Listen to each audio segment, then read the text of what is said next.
কালকের ইভিনিং স্ন্যাক্সে বানিয়েছিলাম dragon chicken. অসাধারণ হয়েছিল, ইয়ামি। তাই ভাবলাম তোমাদের সঙ্গে আজকে রেসিপিটা শেয়ার করি। প্রথমে কড়াইতে একটু বেশি পরিমাণে তেল দিয়ে দিয়েছিলাম, কারণ ড্র্যাগন চিকেনে না চিকেনটা একটু ডিপ ফ্রাই করতে হয়। তারপর তেলটা গরম হয়ে গেলে চিকেনের স্ট্রিপগুলো দিয়ে দিয়েছিলাম। যখন চিকেনের স্ট্রিপগুলো একটু লাল লাল হচ্ছিল তখন তুলে ফেললাম তেল থেকে, তুলে একটা পাত্রে রাখলাম। তারপর কড়াইয়ের তেলের পরিমাণটা কমিয়ে নিলাম। তারপর অল্প তেলের মধ্যে 3টে শুকনো লঙ্কা সম্বার দিয়ে তার মধ্যে পেঁয়াজ কুচি, ক্যাপসিকাম কুচি, বেল পেপার আর সামান্য পরিমাণ লবণ দিয়ে ভালো করে নাড়াচাড়া করলাম। তারপর তার মধ্যে কয়েকটা কাজু বাদাম আর 2টো কাঁচা লঙ্কা দিয়ে দিয়েছিলাম। দিয়ে আবার নাড়াচাড়া করে তার মধ্যে soya sauce, tomato sauce, chilli sauce দিয়ে দিয়েছিলাম। দিয়ে ভালো করে নাড়াচাড়া করে অল্প চিনি দিয়ে তার মধ্যে ওই চিকেনের টুকরোগুলো দিয়ে দিয়েছিলাম।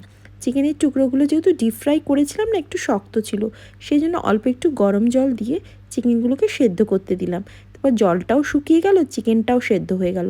তার মধ্যে মাখন দিয়ে লাস্টে নামিয়ে ফেললাম ড্র্যাগন চিকেন।